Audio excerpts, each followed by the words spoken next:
Okay, good afternoon, everyone, and welcome to our Committee of the Whole meeting for Wednesday, October 20th. Welcome to all members of council, members of staff, and members of the public. Thank you for coming.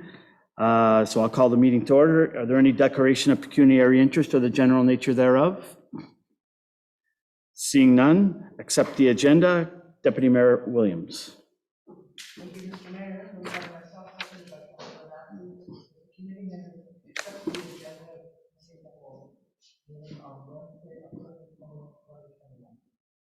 Thank you. And I know there are a couple members of council that want to add some things in, but we'll do them under the reports that when they're given. Anything else on the agenda? All those in favor? Motion is carried, none opposed.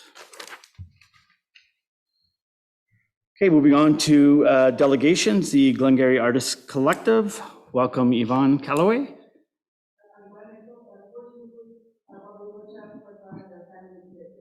Okay, no problem.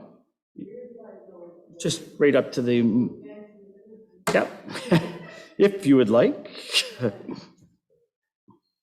Good day, and thank you again, Township of North Glengarry, for supporting the Glengarry Artists Collective for the third time for WOW 2021. And in gratitude for that, we are presenting you with, I can't speak too highly of this work. I know the artist personally. She's amazing. Which is why I wanted Bobby to be here giving it to you, but you did choose it blindly and anonymously. So who do I give this to? Take it.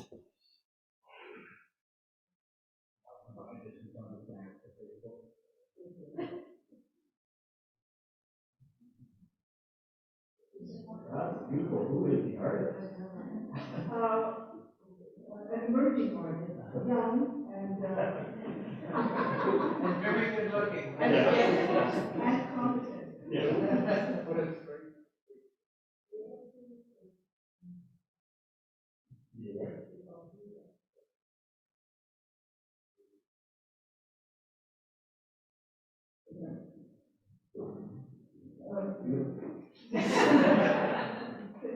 It's beautiful, Yvonne.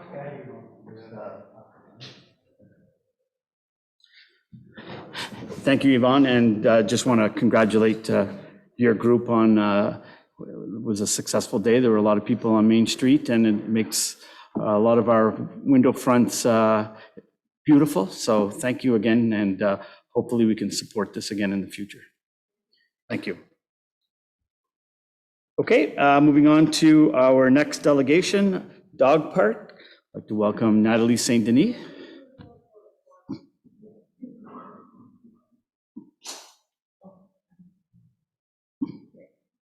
Welcome, Natalie. Hello, everyone. Mon nom est Nathalie Saint-Denis, je suis résidente d'Alexandria depuis ma naissance. I've also been a homeowner here in town for almost 30 years. Sylvie, Ricky, Lucy, and I are here today representing a growing number of dog owners who are supportive of the construction of a publicly owned, fenced-in, off-leash dog park. There are many dogs pre-pandemic, and this number has just increased. I'm pretty sure everyone's noticed during the pandemic. I myself had a Bernese for 8 years, unfortunately lost him in 2020, but now have a 14-month-old Bodhi and a 12-week-old Odin, both Labernese. I did a quick count of dogs just in my close vicinity, and I came up to 20. That's just in my block where I am on Center and Bishop. And between the four of us, we have 6 dogs. So that's just a good indication of how many we have around in town.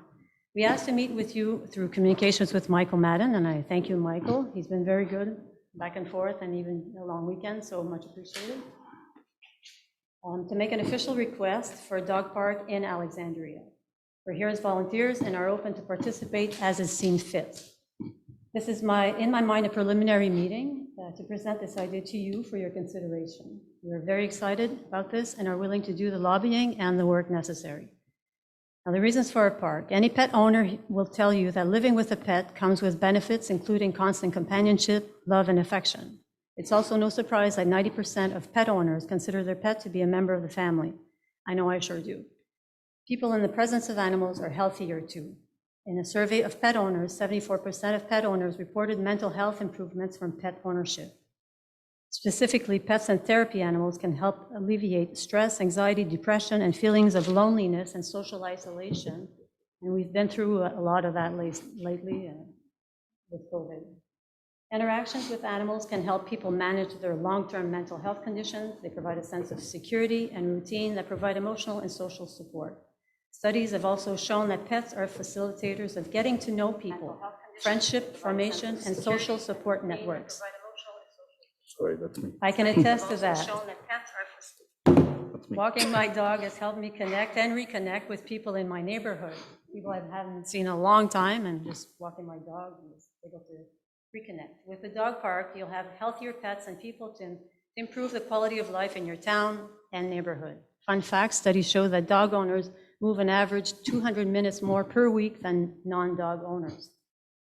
I mention all this to help demonstrate that dogs are more than a hobby or something that you get for your kid. I remember growing up, we always had a dog, but it wasn't the same. We had a dog outside with security, but now we have them inside, security still, but very different. The time when people just said that they're part of our families. That is why dog owners are very supportive of having a place for them to play, exercise, and socialize. We humans are not the only ones who need to connect with our kind. So I will start with a presentation. On peut parler, j'ai le fait en anglais pour la majorité, mais on peut parler en français n'importe quand. Si vous avez des questions, commentaires, puis j'invite mes collègues aussi si vous avez des points à rajouter, il ne faut pas hésiter. OK, fait que pour la présentation, off-leash parks are community centers for people just as much for canines. Les parcs sans laisse sont des centres communautaires pour les gens autant que pour les chiens. J'ai mis une photo that's generic. It's just an example of a park, but it was a good example for what I'll discuss later on how it's designed. So, potential locations, lieux possibles. This is just us thinking out loud. We have no idea what the township owns as land. We're just trying to scope some, possibilities to start the conversation. I'll come back with the site details and why these pictures or these sites were identified. This one is at Sainte-Finnen between Lantier and la cathédrale. Because I think people in this group are doing their own search too, so this is just to start the conversation. And just to be clear, we're looking for a site in Alexandria, where we live and where there's the biggest population. So other than option 2, McDonald Boulevard, that was suggested by someone who's a supporter, said that's right at the end of McDonald, where the track is. I think that's where you push snow in the winter time, so there's that.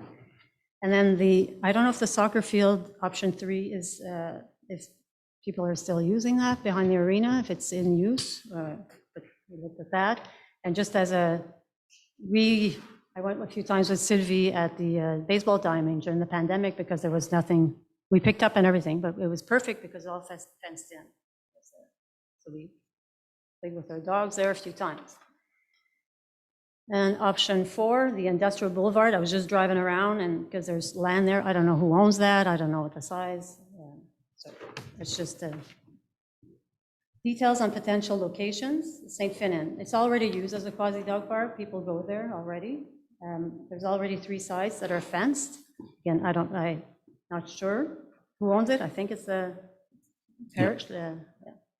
It's centrally located, easy access for everyone, because we want all people to be, all dog owners to be able to access it easily. There's grass and trees for shade. There's existing parking spaces. There's a limited number of neighbors, because we know there might be concern for noise, parking, and it's a good-sized lot. Option 2, McDonald Boulevard, land located at the end of the boulevard, very limited number of neighbors, not as accessible though for some people. No existing parking space, no existing fencing, there's grass and some trees. Soccer field, there are no neighbors, aucun voisin, more accessible, existing parking area close by, no existing fencing, unless there was a baseball diamond close by. Imagine there would be a need for a net for ball balls. There's grass and some trees, some existing lighting, and the arena is close by for security or for services.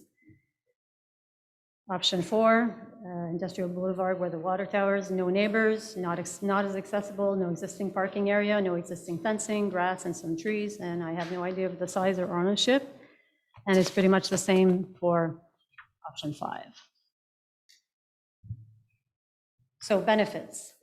There's a high number of dogs in Alexandria. Many households could benefit from this kind of park. This would fulfill a need. Public dog parks allow dogs to get ample off-leash exercise, social activity with other dogs. When dogs get the adequate physical and mental exercise they need, humans are able to notice a decrease in the level of troublesome behavior from their dogs, which will benefit society as well. More dogs vaccinated and more dogs with tags. We'll come back to that because it's part of the rules and etiquettes. Good opportunity for residents of Alexandria to socialize with other residents. It's a community builder. I have quite a few older women who have a small dog who are very enthusiastic and supportive of this. So it's not an age, I mean, it's not because everyone would benefit. And the other thing, another comment that I heard was, if you're going to get a dog, why don't you have a yard? If you don't have a yard, don't have a dog. I find that it's discriminatory. It's discrimination. I mean, dogs, you shouldn't be able to have a dog just because you have so much money or you have a house or everyone should have that benefit. It's a good opportunity for the township to show they are committed to the residents' needs. It also improves enforcement of dog bylaws, ensures sensitive environment are protected from dogs, and other park spaces remain free of dogs. When I say this, I'm reminded of the skate park and why we fought for it and when we had one. We wanted a location where the skaters could go and be safe. Promote responsible dog ownership by learning and following. When you're with other people, you learn tricks, you learn stuff, you learn how to behave, you learn how to, there's a social part to this. Healthy environment to get people active, a bonus feature for people looking at moving in the area, and it builds a dog-friendly network for new home buyers. Dog parks can also provide a focal point for community education. We could plan, again, training activities or fundraising activities, have many, many, many ideas. We can organize a necessary service for the traveling community, so good for local tourism. Again, same with the skate park. When my son was younger, we would look in traveling if there was a skate park. When you have a dog, it's the same thing. You look if there's a dog park where you can have a stop so your dog can do his business and run a bit. So how we see this is we'd have like a committee with members, residents of the community of Alexandria and surrounding areas, and we could have a township representative. That's just I'm just pitching that out there. We can work that out, whatever you see fit. Responsibilities for that committee with the volunteers. Make recommendations to the township concerning park design and construction. Help establish policies and procedures of the dog park, and that includes etiquette. Fundraise to help with expenses, activities, sponsorships, fence ad banners. There's many ideas. We could also get, because I've heard it's done elsewhere, could also get plastic waste bags donated. Pet Value does it in different parks. to help maintain, people keep it clean. So park operations, the township, this is inspired from, I've talked to the Township of Russell and the City of Hawkesbury, I've done research, and this is based on what they're doing.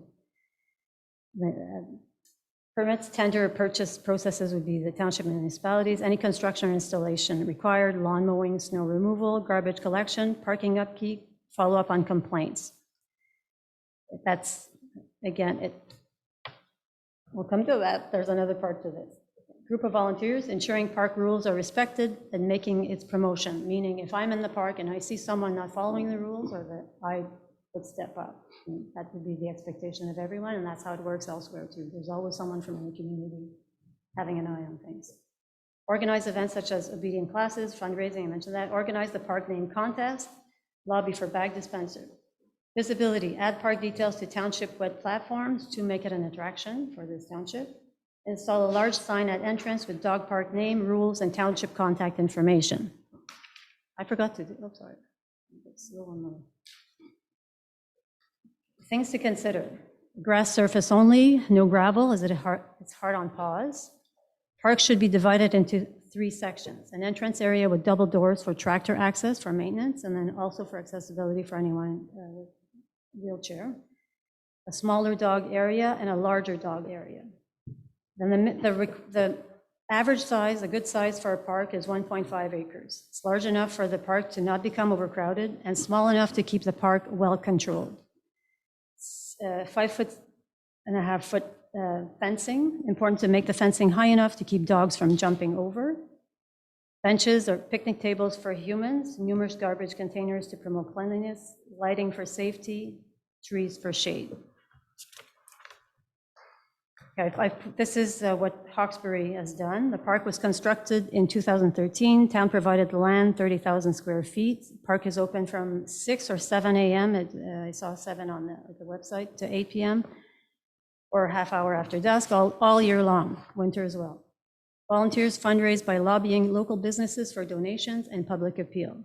And this is something that we would do as well, or I would commit to doing that. Once they have the park, they added agility equipment and ramps, a rain barrel, and also made the park wheelchair accessible. Dog owners use the park at different times and sometimes multiple times a day. There's an average of 50 dogs a day with 25 to 35 large dogs a day. I spoke with Sonia in Hawkesbury, so if anyone wants to reach out to her. And then I spoke to volunteer Donna Maudis, was very kind and sent me a lot of information. I've included the Hawkesbury Dog Park rules. It's a bit small in print. You'll dispense. You want me to dispense the reading of everything? Yeah. The main thing is in those rules is it's owners have the liability. Wherever I go with my dog, I'm liable. If my dog attacks another dog, my dog attacks anyone else, I'm liable. It doesn't matter where I am. And I invite you, I think I've sent the DOLA, the Dog Owner Liability Act. I welcome if you can have a look at it. But that's how it works, and that's how it works in every park. And they haven't had issues. And it's kind of again, like the skate park, it's at your own risk. You go in and, it's there for you to use, so that's why I mentioned the form is more if I have an argument with someone, we try to resolve it by ourselves. But if someone wants to make a formal complaint, then you have a form at the township, they fill out that form and you make a decision. If I think my dog is not aggressive, but he thinks he is, or whatever, you make that decision. That would go with the bylaw. You would maybe add something to your bylaw, but it would be handled like any other complaint, like a complaint for noise or a complaint that you could have from a resident. That's what I understood from Hawkesbury and Russell. And in Hawkesbury, they've prepared a welcome package with these rules and the etiquettes, and they give them to whoever, like new owners, new dog owners that come to the park. And the other thing that you need to get into the park is a dog tag, your license. So everyone has to get a license, everyone. So if the bylaw officer goes by and sees that there isn't, or anyone, we can mention that too. But that's the rule.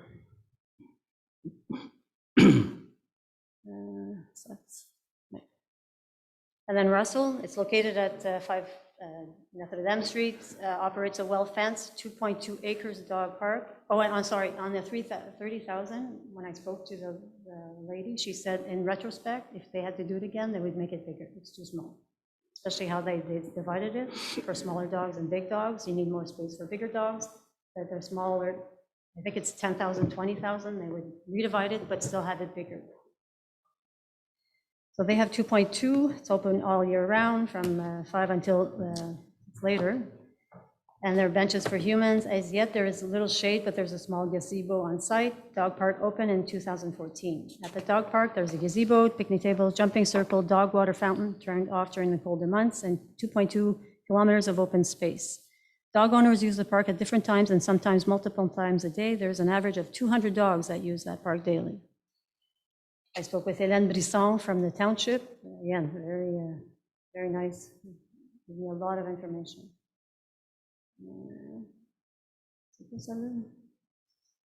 Let's keep on. So the rules, the shorter and that you see, poop and scoop is mandatory. They have to be legally licensed. You can't bring a dog in heat, or so they're pretty much the same. We've looked at many, even the CD, we looked at different parks, and the rules, they're pretty much copy-paste from park to park. And for water, I know if that's another concern, a shared water source, I would stick to you bring your own water. And again, it's the dog owner's responsibility. If I decide to let my dog drink in someone else, in another bowl, and he gets something, that's my responsibility. Speak with kids, it's the same thing. It's you're responsible for whatever. Okay, so the rules are there for township, Russell. So in both locations, town bylaw officers do regular drive-by and do spot checks to see if dogs have their tags. Rules and etiquettes, I mentioned that already, but the dog park need to be clearly identified, though, and visible at the dog park entrance. If there's an incident where a dog injures another dog, under DOLA, liability rests solely with the owner. And if there's a case of kennel cough, for example, a sign is put up to warn dog owners, and they decide if they bring their dog inside or not. It's always the owner's responsibility, and same with water. Additional information, one of the biggest dangers of the dog parks is that they often don't have separate play enclosures for large and small dogs. Even without meaning to, a large dog can easily cause serious injury to a smaller dog. So to ensure the park's success and limit incidences, different zones need to be included in the park's design. So it would look like you have an entrance where there's a double door, and there's only one dog at a time that goes in, and then you decide in which, if you're going in the smaller dog area, there could be a meet and greet area for dogs that aren't sure, and then you have the larger dog. So if there's meet and greet, you say hello and see how your dog reacts, then there's smaller dog and then bigger dog. But there's a defined entrance where only one dog at a time goes in, where you remove, because you have to be on leash until you get there, then you remove the leash, and you decide where your dog goes. So I've given, there's other parks, Rockland, Wendover. Wendover's new, so I couldn't find very much online. Kingston, Ottawa has a lot, the city owns a lot. And then again, there's some privately owned parks as well, because Cornwall's privately owned, the FMCO. So I've added names of supporters, and these names we just gathered on our walks, just walking and talking about it. And I've prepared support sheets. I've left one at the Glengarry Animal Hospital, one at Pet Value, and one at Dashney Pet Care, just to see if people are interested and to get support. So I have roughly 60 on there. I haven't put my name on there. And I'll just conclude this with testimony of what Hélène Brisson, around the township of Russell, told me. She says it's very rare that there are incidents between dogs or altercations between people. Most people who bring their dogs are responsible and know if their dog can play or not with others, and if there's a problem, they take their dog out. No one wants to be liable for your dog. It's normal to be concerned, and I'm not saying that there will never be incidents. That's impossible. Hockey players get hurt at the game. I mean, you can get hurt anywhere. You can get hurt The only place that the township or incident that a township could be responsible if it's not maintained, if it's icy, if it's like regular, anywhere, sidewalks or on the maintenance. And she says that people, especially new Canadians, love the park. Remember, they're close to Ottawa too, and they're located right between Abra and Russell, because they get to meet other residents with common interests and are able to build friendships that way. She also says that she can confirm that people have decided to move in their township because of the dog park. Because as I said, dogs are part of our family, and so they're part of our decision making. That's all I have. I don't know if my colleague wanted to add anything. I'm thirsty. Thank you, Natalie, and appreciate any questions from members of council. Yep, Council Manley. Thank you, Mr. Mayor. Just a couple things. So in your vision of this, would this be open to all residents of North Glengarry? Yeah. Outside of North Glengarry? Yes. So people from residents from Quebec could come into North Glengarry to use the dog park? Yeah. South Glengarry and that? Okay. All right. Had you considered in your proposal a user pay type system? We've talked about it, but it's just the logistics of everything. I don't know how, again, user pays kind of with that dog tag, that license, that there's fee. I mean, I don't know how much you were thinking when you're saying user fee, but the dog tag here is what, 25? Mhm. Dog license? So that would be the fee. And that at Hawkesbury is $15. That's how they work it. You need to get that, and it's up to everyone. You know, if I see a dog or an owner that doesn't have, I will say, and it needs to be clear in the. Right. Now, you mentioned about Cornwall being private. Is that Yeah. right? So do they charge? Yeah. And what did you know what they charge for? I know that if you go on the site for Cornwall Bar Park, they have, like for the day, is $2, for 6 months is, for a month is 25, for a year is 150 per dog, Okay. but that's private. So what they do is you have to go there and make yourself a member. So whenever you go in, you have to show the ticket fence. Is that ticket fence in Cornwall? Right. Yeah. Right. That's what it is. Mhm. In the back of that, it is owned by them. So for you to go in, you have to show that you are a member. So that's one way of doing it. I mean, like we talked about, we all have dog tags. Maybe charge a little more, and that could pay some of the expenses. You could do like that. And also, then you make sure that people do have dog tags, because I'm sure there's some dogs that don't have dog tags. So at least like that, you know that you're gonna have the revenue for the dog tag. And I'll just That'd add, be one way. right, but then you need to man it. There's operation, there's logistics to this too. You need Mhm. staff to be, That's right. so, and on our system, and we can, I don't know, because it's working out that way. But the other thing I didn't, well, I did say fundraise and add banners. They do that. They sell banners for that fence, and it's $800 for 2 years. So that's one way to generate money, and they don't have a problem finding sponsors. Or Hawkesbury has the entrance sign with the dog park name. Home Hardware is there, Canadian Tire, they're all, they buy space for ad space. So that's the other, I didn't get into details, and I didn't talk about budget because it's hard right now. I don't know the size of a lot. I looked into pricing for fence, but there's too many unknowns yet to dig into it. It's just. Right. Okay. Subsequent question? Yeah. Just on the fact that for people that don't live in Alexandria and have purchased a dog tag, I'm finding it would be a little difficult to raise the fee for the dog tags in, say, Kenyon and Law Heel for those residents or whatever. I'm not sure how much they would use the dog park. I understand the idea behind a dog park being, people in the country don't necessarily need a dog park.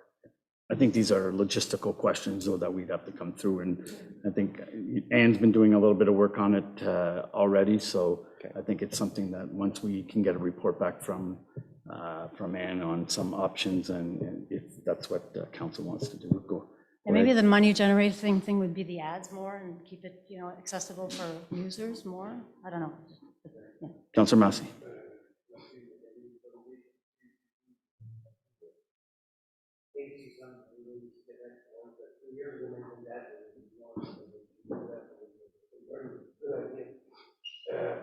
Now, you want, like, the council, I'm sure everybody's here on board, you would, like, I'm sure you can get the sponsors for the fencing and stuff like that,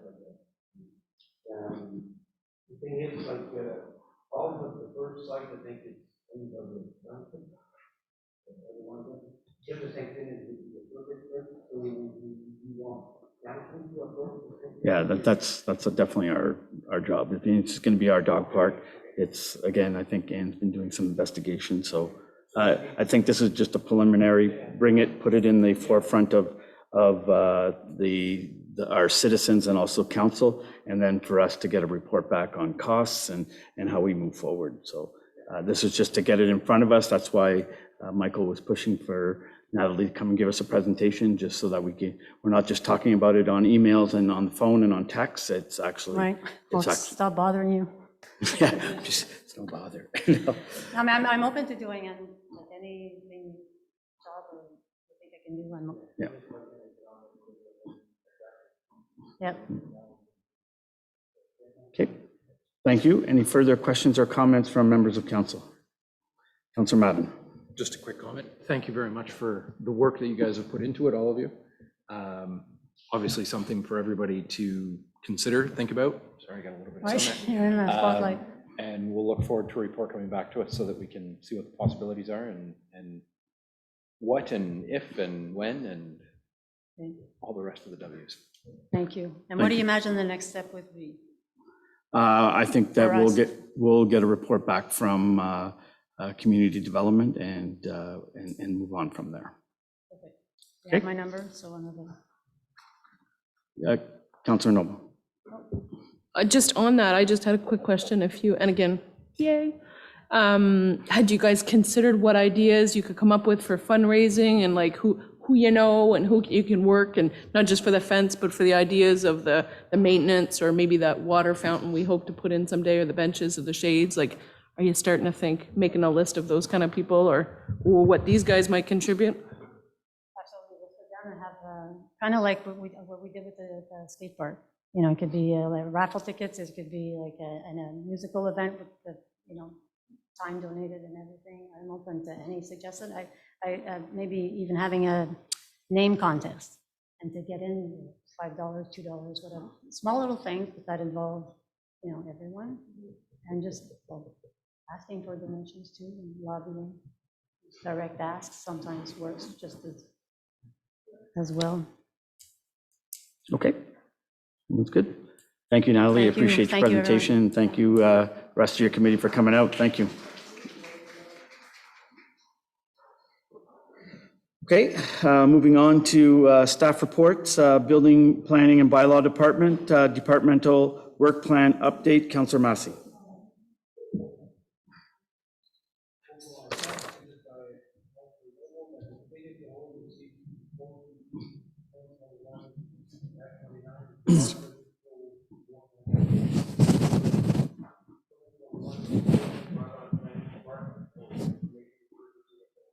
Okay, thank you. I already have them. Just to remind members of council, please put your microphones on so that the public that are not here can hear us. Welcome, Jacob.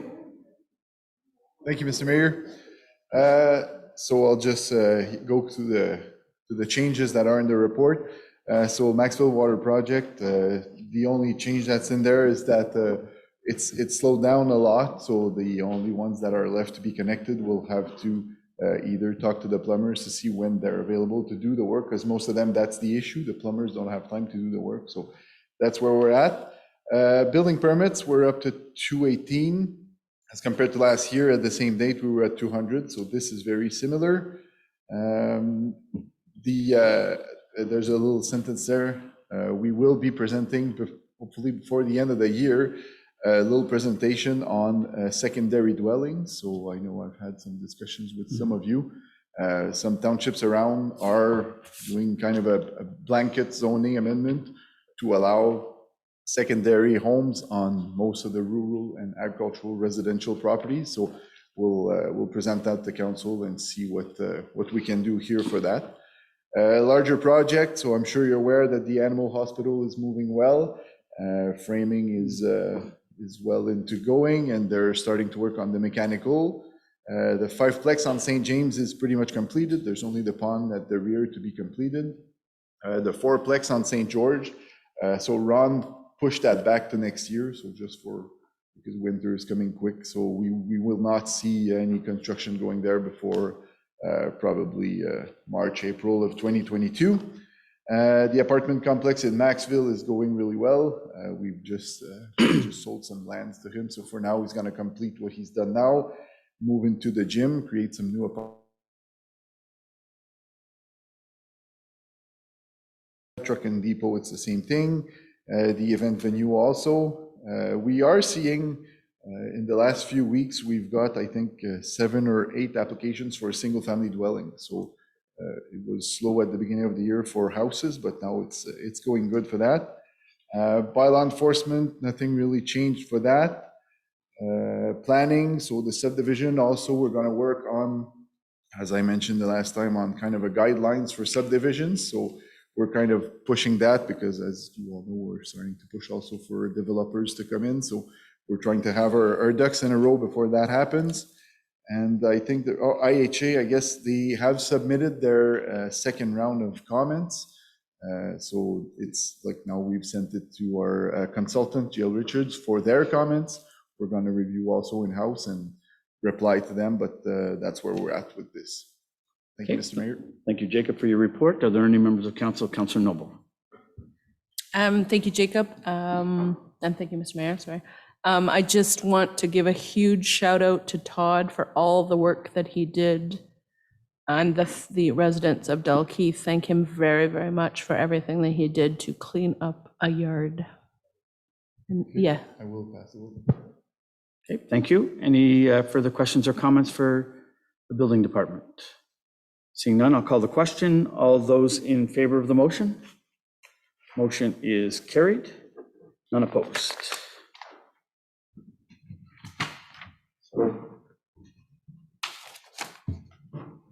Okay, moving on to Community Services Department, Departmental Work Plan Update, October 2021. Councillor Noble, please. Thank you, Mr. Mayor. Moved by myself, seconded by Councillor Manley, that the Committee of the Whole receive staff report number CS 2021-12, the Departmental Work Plan Update, October 2021, from the Community Services Department for information purposes only. Thank you, Councillor, and welcome in. Thank you, Mr. Mayor. So I'm really pleased to report it's been a very active month in community development. So to start with, we have been working on our budget. We've been fine-tuning things with the finance department. We also met with the municipal recreation associations, and we've established the different projects that they're going to bring forward during the budget process for approval. But I'm pleased to report that they're going to be asking for the same amount of money as they've asked in the past few years. So they're not looking at an increase this year. In respect to COVID, at this time, we have received new directives regarding spectator capacity in the stands of the arenas. So what that means is at this time, we are enforcing the minimum requirement, which means that the spectator stands are open to all at the full capacity. We have been speaking with the different associations because it has caused some concern. Some associations feel that they don't have the capacity to handle the extra spectators. And what we've told them is we enforce the minimum, but that doesn't mean that those associations can't put in some requirements of their own and ask for a 1 parent per child or 1 guardian per child guideline. So they are allowed to enforce higher than what we require. But we wanted to only enforce the minimum to allow teams like the Junior Bees or the Mustangs to be able to have more people in the stands. So we didn't want to keep the capacity limited at this time. So the requirements still indicate that anyone that is 12 years or older and is a spectator, they have to show proof of vaccination. Confusion does happen because any individual that is under 12 years old that plays an organized sport still doesn't have to show proof of vaccination, as well as anyone who is between the ages of 12 to 17 years old. So that is still there, but that is only when they aren't playing the organized sport, not when they are a spectator. At this time, we are also going to be removing the security guards in the different facilities. As council knows, we have had the security guards there since the regulations were put in place, and they have, I will say, broken the ice in respect to the different requirements for showing the proof of vaccination. Our organizations are now used to that.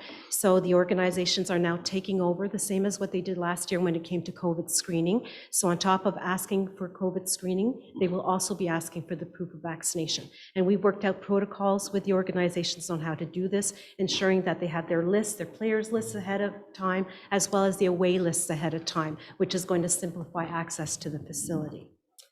In regards to municipal programming, when it comes to ensuring that the participants have their vaccination, their proof of vaccination, we have supplied our two facilities in Maxville, the one in Maxville and the one at the Tim Hortons Dome, with a municipal phone. So what we want is that whenever we are offering our own programming, the screening is done with a municipal phone, not a personal phone that belongs to an employee, because there is private information, and we don't want that kept anywhere else. So we worked with our IT department in order to be able to supply these phones that are simply hooked to Wi-Fi.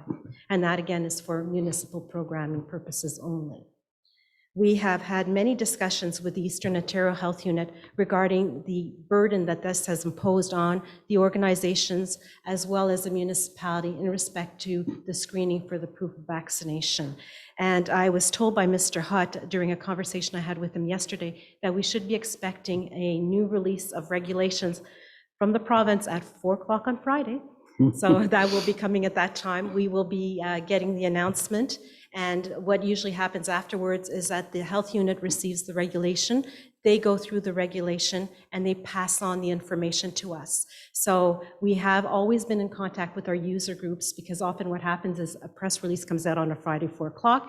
They expect us to be able to handle the changes immediately, when in fact we don't have the finer points of what the regulation really entails. So I think now they're getting used to the cycle of, we get the press release on the Friday, by the Wednesday we usually get an answer from the Eastern Ontario Health Unit that we're able to pass on to them. So a huge thanks to our organizations for being patient through this process. We are now hosting COVID vaccination clinics again at the Glengarry Sports Palace. As a matter of fact, they started today, and they will be ongoing until December 11th at the facility every Wednesday. So there is a walk-in period, and there is also a vaccination booking period. So if you go to the Eastern Ontario Health Unit's website, you'll be able to get more information regarding the vaccination clinics. I'm pleased to report that the engineering plans for the Glengarry Sports Palace are very near final. We met with the engineers on Thursday last week, and we spent a 2-hour marathon session going through the construction tender. The document is 461 pages long, and yes, I read 461 pages of the tender. It's going to be Sarah's turn this week to read through that document now that the changes, most of the changes have been made. So we are hoping to issue that by Monday, and with a closing in the month of November, and bringing this to council for final approval in December. We are expecting the Class A's estimates to come to us in November, and we'll be bringing that back to council. We initially thought we'd be able to get them for the next council meeting, but after speaking with the engineers today, they told me that we were looking at the first meeting in November for those. In regards to, oh, and I should also mention that we've asked the Accessibility Committee to meet with us regarding the Glengarry Sports Palace plans. You know that we have been pushing for accessibility components when it comes to the engineering of those facilities. And it looks fantastic on papers. The engineers have confirmed that we have surpassed the minimum requirements for the AODA. But we also know that sometimes what's on paper doesn't translate very well in real life. And we wanted to go further with these steps and ensure that the Accessibility Committee had been consulted on these changes. We really want to make sure that we get this right. And they have experience living with disabilities day to day. In regards to the skate park, the engineering plans that are being paid through the fundraising that was done for the skate park are near final. I was speaking with the engineer, and we should have those within the next 10 days. And I know that the Alexandra Skate Park Committee has been working on some fundraising and other options also for some funds, and I'll address that further on in the report. In regards to grant applications, we submitted the capital infrastructure grant regarding the HVAC to Trillium I'm going to say a week or so ago. We also submitted a grant request for $25,000 to Commonwealth Leaf, which is for the skate park. So this would be part of the community fundraising portion for the skate park.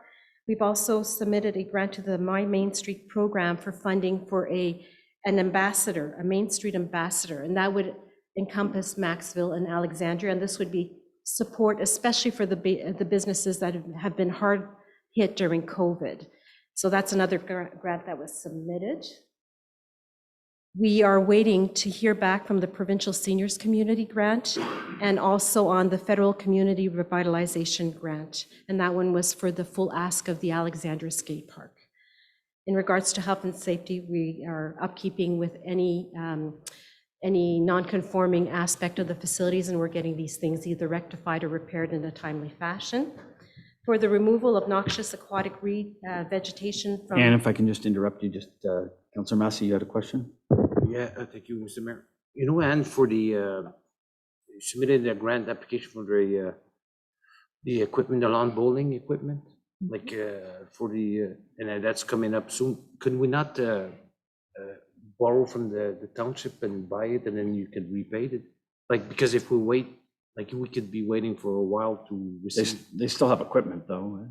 Anything that we would purchase would be ineligible for the grant. And yes, they do have equipment. Okay. So unfortunately, if I purchased it prior to the approval, then I could not get the refund back afterwards.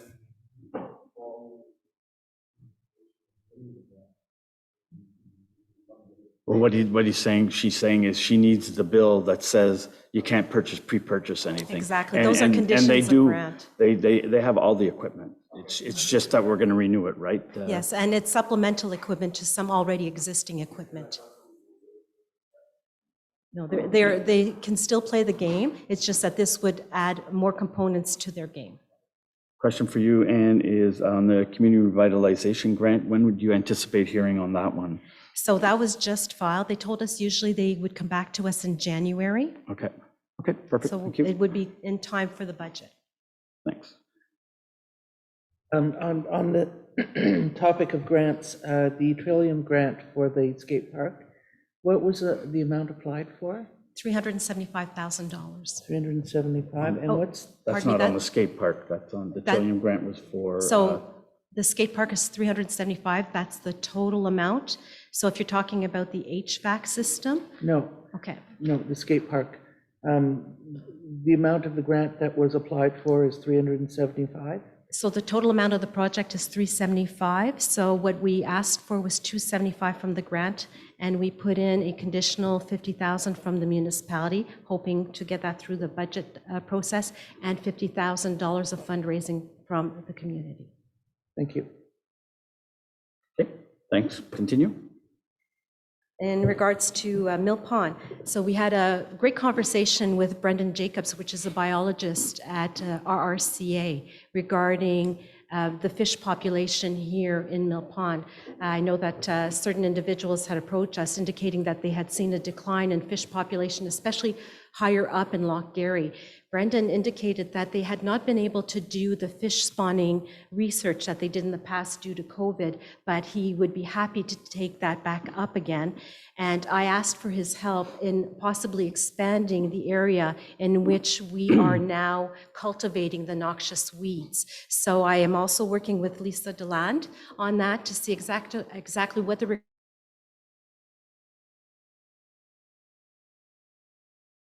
or expand the area. So just to let council know that that's underway. In regards to the tender for the ice resurfacer, the report for awarding of the contract will be brought to council at the October 25th meeting. We are also going to be presenting a report to council regarding requesting a pre-approval in capital for the condenser. As you know, the condenser that had been borrowed from Maxville was returned to Maxville, which leaves the system incomplete at the Glengarry Sports Palace. One of the ways that we're going to be able to test the new arena slab once that's underway is by having a condenser. So it's a whole system. We do need that to close the loop. We reached out to some suppliers in the area. And again, because of COVID, there are some delays. So the sooner we can get our order in, the sooner we can ensure that we have the condenser to be able to do the testing of the arena slab. So it's a little bit like Lego pieces that we have to put together. And we expect that the cement slab, everything will be finished by April. So the condenser would have to be installed and in place for the testing for that. So we will be bringing that report to council at the next meeting. In regards to staffing, we are continuing to adjust the levels of staffing according to the needs of the different facilities at this time and the programming and the rental demands. And I'm happy to report that at the Tim Hortons, the rental demands are continuing to increase at the moment. So we do know that we have groups like GSL that are coming back online as of the 1st of November.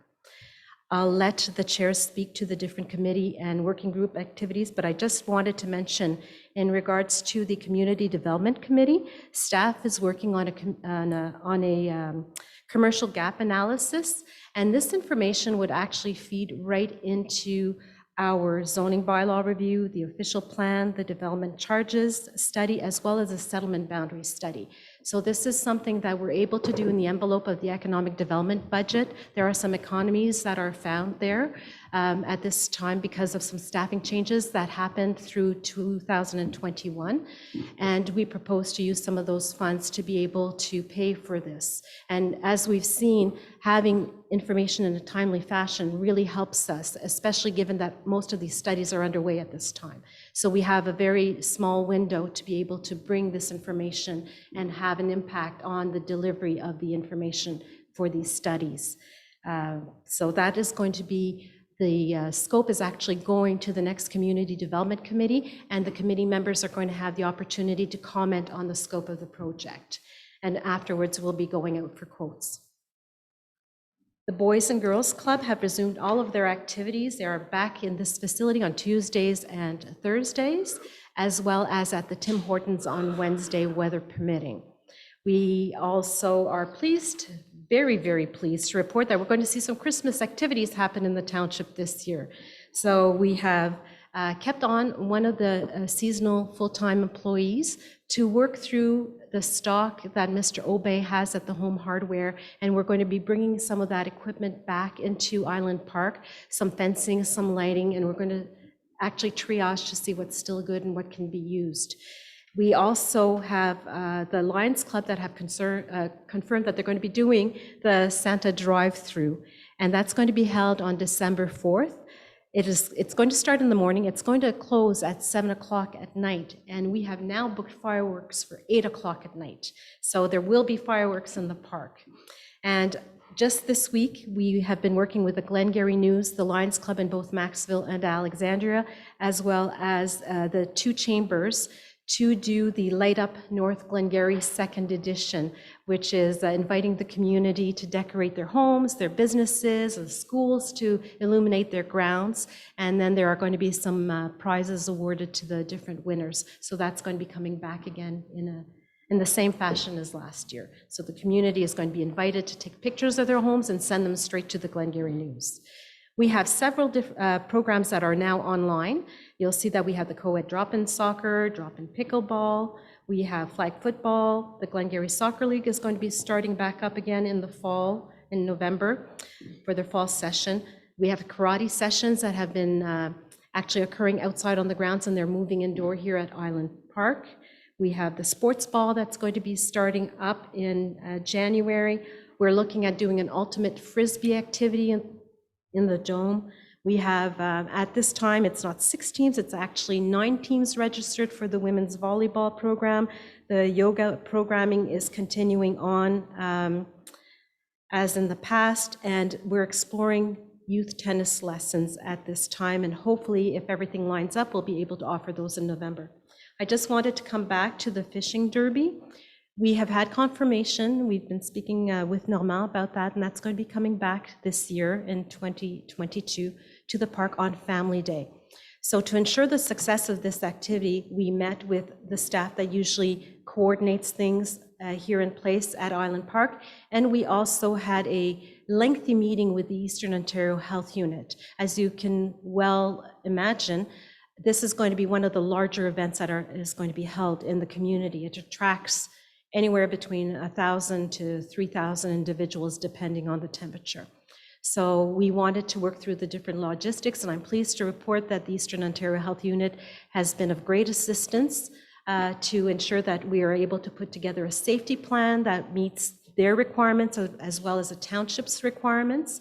So expect to see ads regarding registration opening for the Fishing Derby very shortly. For the facilities, the Glengarry Sports Palace, the glass has been removed from the dasher boards on the arena slab, and everything has been stored at the municipal building. The vinyl boards have been taken down, and we have been taking pictures and recording everything as we go along, because we're discovering from the plans that we have of the facility. Back then, they didn't give you what we call as-built plans afterwards. So as we go, we're discovering little surprises, things that aren't where they were supposed to be on the plan, or things that aren't on the plan at all, or should have been on that were there according to the plan and aren't. So we're communicating this information to the engineers as we go along. And just to put things into a time frame, every time there's a major change that happens to the plans, when we discover something, like maybe a pillar that was supposed to be there that's not, it entails a 3-week delay by the time there's validation, measurement, discussion on how to bring things back conforming according to today's building code. So it has pushed back the construction tender and the engineering designs, but we know that we have one opportunity to get this right. So it's really worth taking the time to make sure that we have all of our ducks lined up and that we are able to move forward with the least amount of changes on the engineering designs once we go into the construction phase, because that's when things get extremely costly, when we have to make huge unexpected changes. Island Park, the soccer fields are receiving their fall maintenance. The splash pad was winterized, and you'll be happy to note that the splash pad was kept open as long as the weather was warm. And you know that we had a very, very warm fall. We did that. We left the splash pad open so the community could enjoy it as long as possible. And we've done the same thing with the bathrooms. Traditionally, we close the bathrooms in Thanksgiving, but given that we do have extra staff in the park due to the Festival of Lights project, we've left the bathrooms open. So people are able to access them as long as possible. And once we see when the weather will get cooler or rainier, then we'll go back and lock back up the bathrooms. So we've also largely completed the painting on the gazebos. There's only the inside with scaffolding that needs to be done. We did have some vandalizing that occurred on the picnic tables, and those are the new picnic tables. So some individuals actually graffitied and scarred right into the top of the picnic tables. And that happened on a Friday night. We moved the picnic tables over to the Sandfield building, and the tabletops are going to be sanded down and repainted and brought back out to the park. So staff will do that the minute they have a little bit of time. In Maxville, the ice guards have been installed above the HVAC unit that feeds into the community hall. You know that we've applied for an HVAC system for the arena, and we discussed with the engineers if we could tie together the system for the front as well as the system in the back. And because of the different load and the size of the system in the back, it doesn't make any sense to try to tie in the front system. Staff will recall that last year we did have some ice damage on the HVAC unit at the front. We are waiting for a quote to be able to replace that, and we're actually looking at putting it on an elevated stand. So presently that HVAC unit sits on the ground. It is the worst corner. It accumulates snow. It gets ice because of the sun warming up the rooftop, so ice falls on it. And we have sealed the unit as best as possible. We are changing bearings in it, but what we expect to happen is that the unit is going to fail in the middle of winter when we are not going to be able to change it. And then we're going to have to resort to more dramatic things like bringing in a portable heater to keep everything from freezing in that facility. So we don't want that to happen. So we're looking at doing something preventative instead of waiting and being reactive in this situation. The asphalt has also been replaced, at the back of the ice resurfacer. So the original asphalt was 43 years old. We figured it was time to do it because we had our own little divots going out there, and we wanted to ensure health and safety and that the equipment and the staff was safe, so that was done. We are also researching some sound equipment for the arena. I think there was an issue, especially with the startup of the Glens the other night, that we noted that the equipment was under par. So we're going to get that rectified as soon as we can. The Tim Hortons, we've ordered some new equipment, some new play equipment, especially for the parents and tots group. And everything that we've ordered, we've done it with the light of being able to clean that equipment easily, to keep it sanitized for the safety of our users there. The Farley Group is also going to be coming over the next couple of weeks to take a sample of the membrane. Not certain if anyone has noticed, I know Mr. Mayor noticed, that the membrane is now 2 different colors. So the middle section seems to be deteriorating. It's almost like the UV coating on the plastic is rubbing off. So we sent pictures to the Farley Group. This is the second time that we've noticed some challenges with a membrane. You will recall that the last time the result was that we actually had the whole membrane switched out. So what we want to do is we want to make sure that we are documenting this degradation. They will be coming to take a sample. It will be laboratory tested, and from there we'll bring back the results to council, and we'll see if it's normal use, or if this is something that we have to pay closer attention to, and we'll develop a plan at that time. But we did want to bring this onto your radar to let you know that it is being handled. We are taking care of this. In respect to the other facilities and assets, we are working on some cenotaph locations, especially with Remembrance Day just around the corner, and I'm happy to confirm that the Alexandra Cenotaph was completely washed down. And we hired an outside firm that specializes in doing that type of work. The staff also assisted the Dunvegan Recreation Association in the seeding of their soccer fields. When we had the MRAC meeting, some of the groups mentioned to us that they were having difficulty getting volunteers to do some of their work. So we offered the assistance of staff and our equipment to be able to help them. We know how important it is. It is a pride, I think, in North Glengarry to have beautiful soccer fields and to ensure that these are great places for our youth and our adults to play on. So we did offer up our services to help out these groups during these times. And under the other category, the public consultation for the CIP was completed, and we're pleased to report that council did approve the new CIP. The document was sent over to the Ministry of Municipal Affairs. We are now in the appeals period, but so far we have not heard any comments through this process at all. Regarding meetings and training, they're all listed there. Other economic development activities, we keep sharing information with our businesses. They are going to be supporting us, and by they I should clarify that. The 2 chambers are going to be supporting us in our My Main Street ambassador program. So we discussed the parameters of the program, and they are very, very keen to do anything that they can to help the township support the businesses in our community. In regards to press releases, we keep issuing those and working on those with the CAO. And for the website, social media, we keep posting information regularly as required. Thank you, Mr. Mayor. Okay, thank you, Ann, for your report. Any questions or comments from members of council? Seeing none, thank you. And we will accept the committee report. All those in favor? Motion is carried, none opposed. Okay, moving on to the Treasury Department. Welcome, Kim. We have a motion, Jeff. Thank you, Councilor Mr. Mayor. Sorry. Move on myself, seconded by Councillor Madden, that the Committee of the Whole receives report TR 2021-30, the Departmental Work Plan Update, October 2021, from the Treasury Department for information purposes only. Thank you, Councillor. Kim. Just an update, we've now received 6 draft documents of the 23 buildings that were sent for assessment. They will be presented to council when they're completed in December. They're quite good. I like they've got pictures, they've got recommendations, they've got a plan, so they're quite good. 10 Tax collection continues to be good. There was 2 accounts last week. We collected $27,000 on just 2 properties. We sold another one for 10 and got $10,000. The real estate market is really hot still, and people who are in tax sale positions are now selling their properties because they're making excessive profit on them, but that means our taxes are paid in full. There is another one scheduled for the end of the month, which will produce another $8,000. So as far as tax sale tenders, we still have, I think, 5 properties.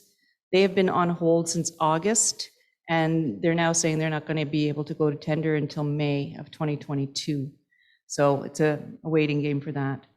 The Ontario Infrastructure and Lands Corporation, the debenture documents were all signed, and we did receive the monies on October 15th for $520,000 for the new pumper tanker, which will, at this point, I was talking to the fire chief, and it still looks like it's on point for November 30th. Capital budgets have been submitted. Operating budgets will be compiled in early November. And then from there, we're going to discuss what possibly needs to be cut before any presentation to council in January. Creek Road Bridge, the claim has now been submitted, and we should be expecting reimbursement for our expenses hopefully by the end of the year. Attached, you have a September 30th variance report. There's not really any concern at this point in time. Some capital projects still remain to be completed and money spent. There's been delays and the contractor challenges due to COVID. There's also, you'll see a surplus for the variance report at this point in time, but the school board and the county remittances for the last quarter have not been submitted yet, so they are yet to go out, and they equate to about $2.3 million, so that's going to hit. Water and wastewater, they are self-sustaining budgets, so they have to balance. Right now, the water budget is about $12,000 under, but there's more capital work to be done, and the capital work will be offset with the user fees we will get from that. And then wastewater right now is about $124,000 to the good, but again, there's capital works that still need to be completed for those. In the variance report, I know it's line by line, but there has been comments put on some of the major things for council. So if you do have any questions, I'd be happy to answer them. Great, thank you. Any questions or comments? Seeing none, thanks for your report. Thank you, Mr. Mayor. And I will, for the acceptance of this report, all those in favor? Motion is carried, none opposed.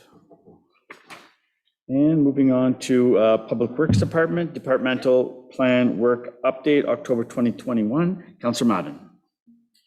Thank you, Mr. Mayor. Moved by myself, seconded by Councillor Wensink, that the Committee of the Whole receives report PW 2021-23, the Departmental Work Plan Update, October 2021, from the Public Works Department for information purposes only. Thank you, Councillor. Welcome, Tara. Thank you through you, Mayor McDonald. So the solid waste management update, landfill contractor did resign earlier in October. We had put that out to market to hire somebody new, and the meeting or the interview happened this week with respect to that. So we're hopeful that will be happening soon. As well, landfill hours switched to winter hours sooner because of this transition period. We have some of our staff covering off. So we're now at winter hours as of October 16th. So that's Wednesday and Saturday, 8 till 4. With respect to RARE, the township auditor has been there working on an audit of our RARE facility this month. That's still underway. And the operational review of RARE, I just got the draft actually this afternoon. So that will be presented to council in the near future this fall. Transportation services. So update with respect to our fleet. The AVL system has had a slight delay. There's been some cables that have been held up for delivery. So they're still underway, trying to implement what they can, pending those cables. So they're still hopeful to have it done though before December. Road maintenance, ongoing, our regular pothole patching, which goes on all year round, some general grading. Concession 12 is ready for paving, and that's pending the contractor's schedule. So we're hopeful that that'll be underway first week of November. Roads needs study. There has been some additional changes, so that's been sent back to the consultant for some more information, and hopefully will be presented in November to council. But that is pending the consultant's schedule. Creek Bridge, the ribbon cutting was yesterday. That's done. Lochgarry Dam spillway replacement is underway. They were just waiting on some things, so they hopefully will be back out on site next week.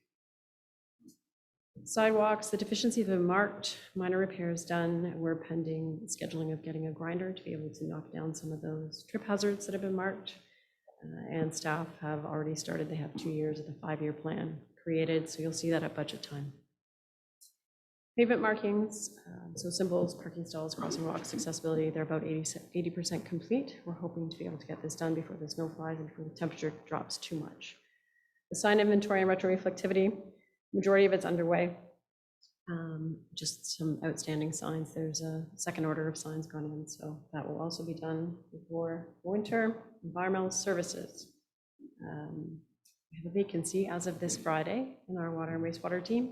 So that position is currently posted and we'll be doing recruitment.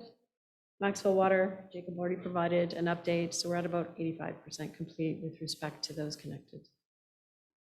Alexandria Water, the valve turning program is complete for this year. Hydrants are winterized and the fall flushing program will be complete this week. The Ministry of Environment, Conservation and Parks has completed the annual inspection for our Glen Robertson water system. So we're just waiting on that report.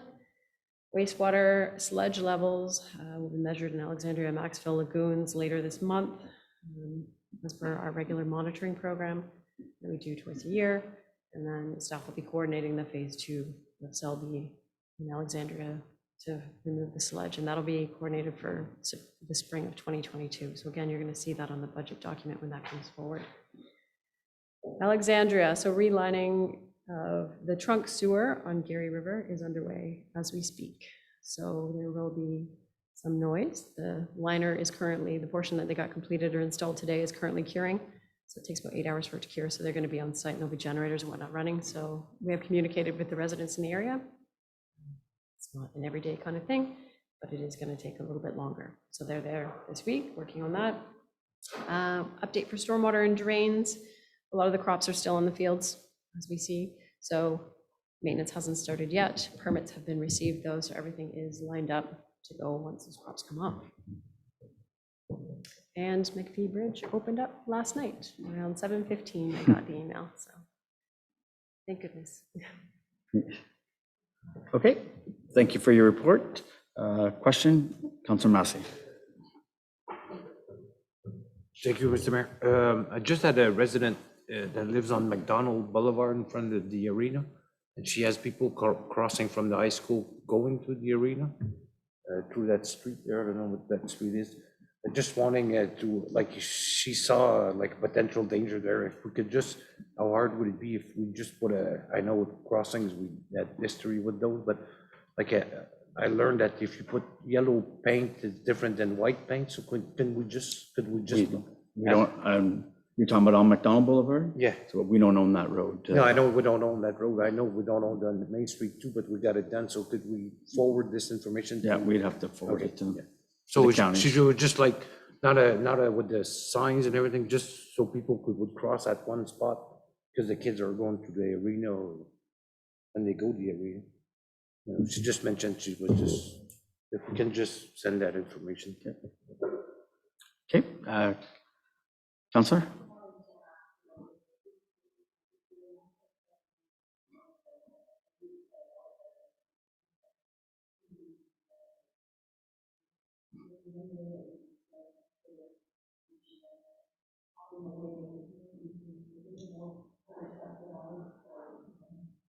Okay. Okay. Go ahead. Right, so through you, Mayor McDonald, we just had a meeting last week about the regional waste. So that is in one of the appendices and that is addressed in that report, and that will be gone over at a workshop that is scheduled for the first week of November with all the CAOs and the county and the consultants. So that is within the report to be considered. Okay. Any further questions or comment? Councilor Manley. Thank you, Mr. Mayor. I just have a couple things here. Tara, it said in the report on the rare operational review, will that include recommendations? So through you, Mayor McDonald, it's going to include all the facts with respect to our current status. And there is also some research that we've done exploring some other options. So it won't necessarily provide recommendations, Right. but it will provide you with some of options. our options that exist should things change in the future. Okay.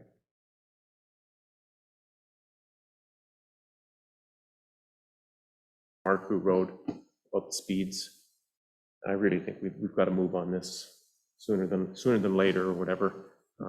There's lots of people out there that are concerned about the speed on some of our township roads.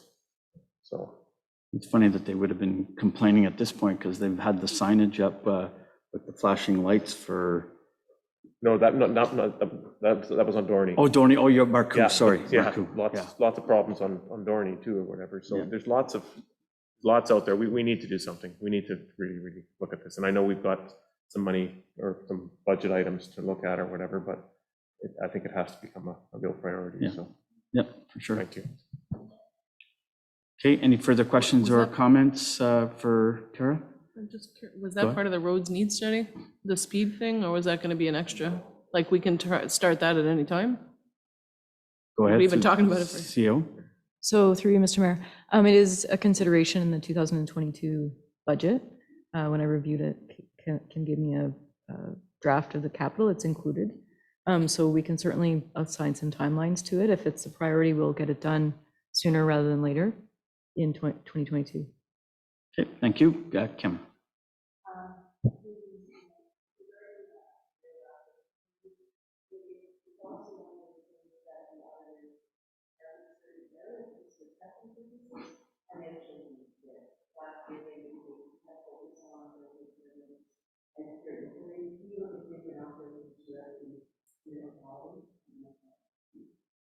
Okay, thank you.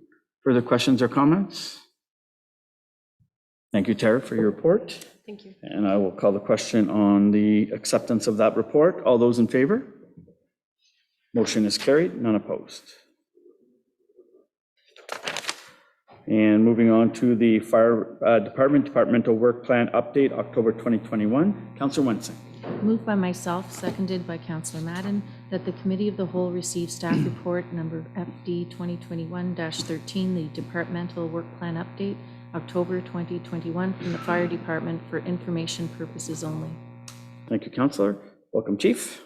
Thank you, Mr. Mayor. Just a quick update in terms of some projects going on. So with the new dispatch agreement in place, we're now going to finalize the last capital project in terms of the communication phase. So that's going to include the dispatch connection point from our tower in Alexandria to Cornwall. That'll drastically improve our connection with Cornwall Dispatch.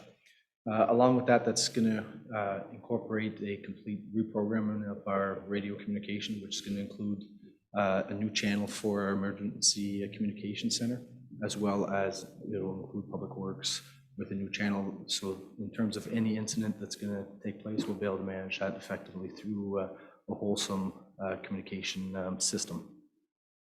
In terms of fire permits, as you know, with the new bylaw that was just passed, in terms of just some quick numbers, as of today for agricultural permits, we have 6 permits that are active for agricultural.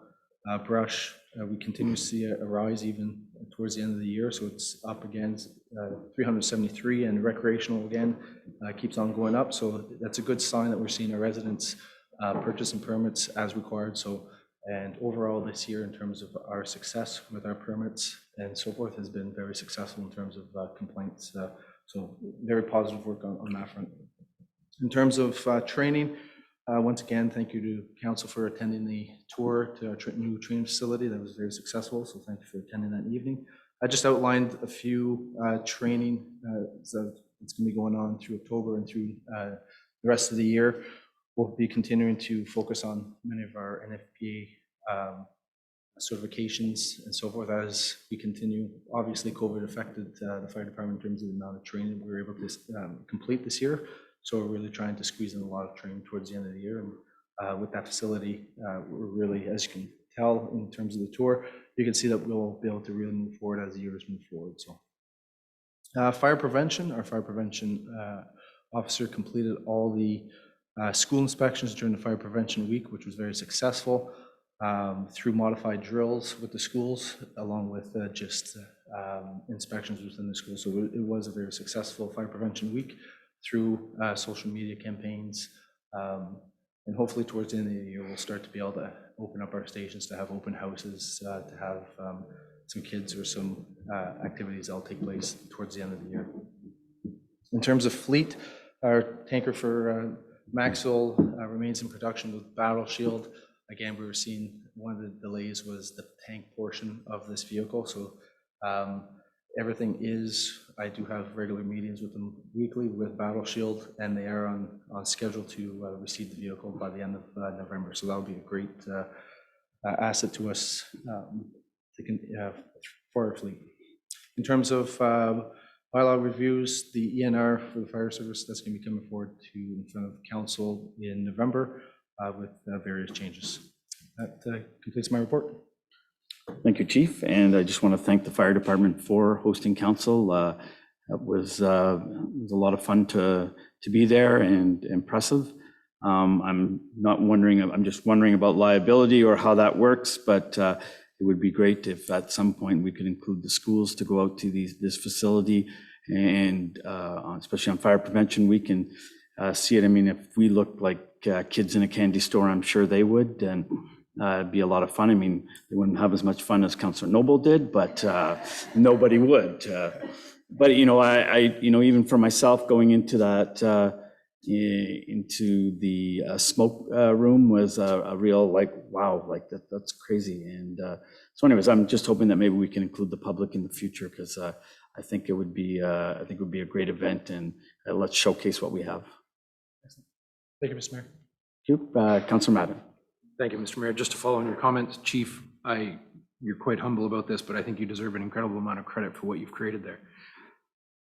Truly, truly impressive facility. I enjoyed myself a great deal, and the smoke room was very eye-opening, as you say. So thank you very much, and congratulations. I think the entire municipality, all of our taxpayers, should be very pleased with what you've done there. Okay, any further questions? Councillor Noble. Yeah, so thank you, Mr. Mayor. Thank you for everything that you've done. Your teams were fantastic. They were welcoming. They didn't treat us like, ugh, they're here in our way.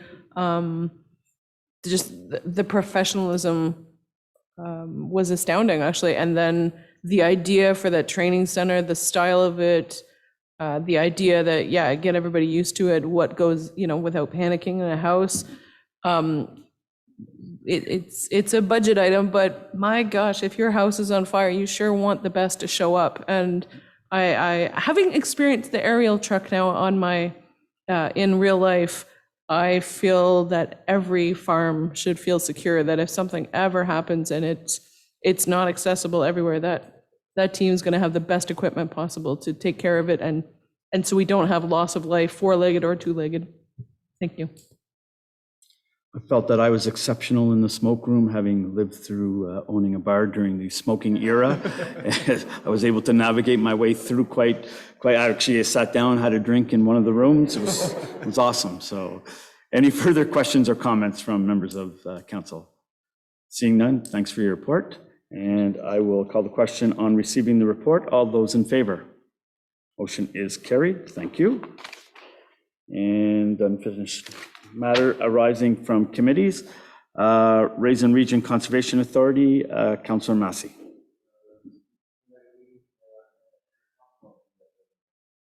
Okay, thank you.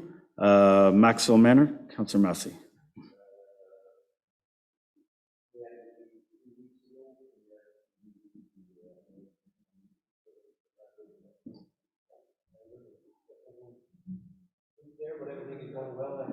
Microphone. Yeah, we had a meeting a couple of weeks ago, so we do have a meeting next week also, so I'll bring more recent news at the next meeting. Thank you. Glengarry Pioneer Museum update, Councillor Noble. The meeting's actually tonight. We're a little bit later than normal, so I will have more info for next time again. Maintenance and upkeep continues. If you happen to have a specialized skill or talent for the old ways, They're always looking for some help there. There was a good turnout for the virtual driving tour that happened this year. So I believe if you want to, you can still buy the audio version and then make your own way around. There were fantastic crowds for the Harvest Festival in early September and good ticket sales for the cow pie raffle. It was a good idea. Decent crowd for the War of 1812. Everything, of course, with COVID and troubles and whether people could go or what they could do. But with high hopes, the event list for 2022 has started, and let's hope we can do some full crowds next year. Great, thank you. Glengarry Archives, no meeting. Arts, Culture, and Heritage, Councillor Manley. Thank you, Mr. Mayor. Yeah, not a whole lot, just our next meeting on November the 3rd, moved to November the 3rd, which is a Wednesday, to facilitate receiving the packages of applications from the community grant program. The deadline for that is October the 31st. So looking forward to going through those and bringing those then on to council. Great, thank you.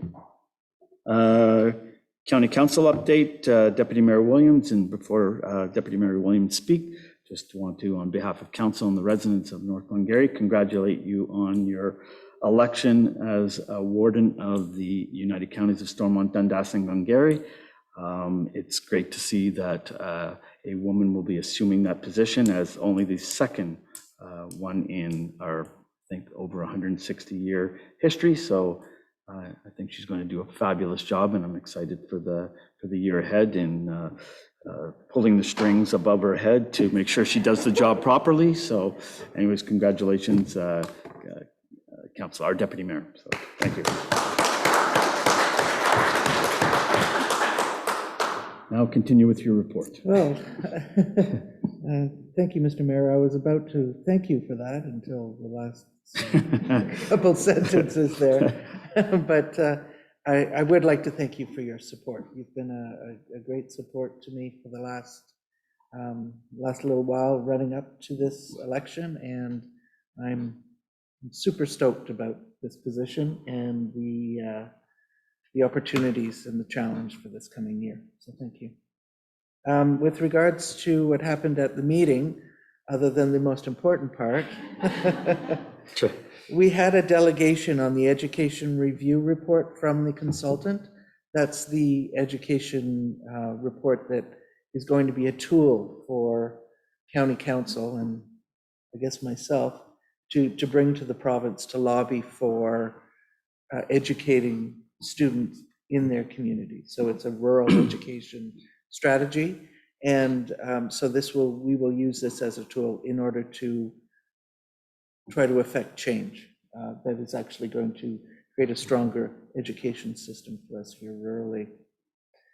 We approved the regional incentive program applications. That regional incentive program is excellent, very mirrored from our, what's it called? Community. Our CIP, and it is just as effective as the CIP is. So that's a great program. And we also had an economic development and tourism report. And you all know Tara Kirkpatrick, who left here and is now at the counties. And she is certainly doing her thing there. She's been busy, and there's a lot going on with economic development and tourism at the county level. And of course, all of that work supports the work that we're doing locally. So it's all very good news. Thank you. Okay, thanks for your report. Friends of the Trail, Councillor Winsing. So the next memorial benches are being ready to start getting installed. Actually, one was installed this morning. We'll read about it in the paper next week. Lots of use on the trail, lots of new members. So please, all of you, support the trails. And we meet again November 3rd. Great, thanks for your report. Community Development Committee, Deputy Mayor Williams. We,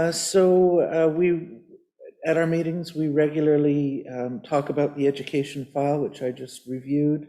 We also get updates from the CAO on the progress of the lagoon upgrade, on the progress of the IHA development, And we get ongoing reports from our development and marketing coordinator, Daryl Cox, who's very busy with the whole residential development and marketing file, and things are really happening on that level. So that's good news. Awesome, thank you.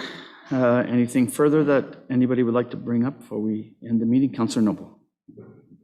Sorry, I was just actually at the archives this afternoon, and one thing he mentioned to me to try to do for Dalkeith, but I would definitely tell everybody this, as cool as Facebook is and Instagram and everything, if you put up an old picture, there'll be another Facebook in another 5-10 years, and that picture is going to disappear. So if you really, really have some cool shots, and the stuff that he can find on eBay shouldn't be on eBay, it should be here in the community. So if you have anything at home that you really think people need to see, or give him the original to scan, you can have the original back, but we really need to make sure that we fill up that place with our history, because I know even from Dalkeith, we're watching on a Facebook page, the stories that are being forgotten they're disappearing every time we lose one of our elderly residents. There is stuff, I mean, that town was fantastic. So we know that Williamstown had 2 banks right beside each other. And what are the odds that any small community still has a bank? So if you have anything that we should all get to see, make sure it gets to him. Councillor Noble, anything further? No. Yeah, you missed 2 meetings in a row. I'm very sorry. Go ahead, Councillor Massey. Thank you, Mr. Mayor. Just regarding the last one, we presented the clear cutting bylaw. The council committed, or was going to try to commit $5,000 towards a tree replanting program. So after that presentation we did to the public with the clear cutting bylaw, I reached out to Peter Bach and their group, and like we're trying to establish a tree planting committee, like that we're going to make sure that the trees that we plant are going to survive and stuff like that. So I did ask him for his help along with his members. He has 30-40 members there, and now it's time so next year I'm just throwing it out there. Like I would like to form a little committee, and I also and then we could along with the township find the when the group was saying about the farmers going right up to the green roads, that we need to retake those. So along with the township, if we could survey those land and retake our side road, because it's important. And also, Pete had mentioned, remember 3-4 years ago when all this process started, we were going to form a agricultural or environmental committee. And it was formed at one point, but they never agreed, so it was dissolved, never went anywhere. So, include the farming community. That would be a couple members of council with a farming representing an environmental group on the other side, so we could discuss this matter. So it's something that we could look into the next year, but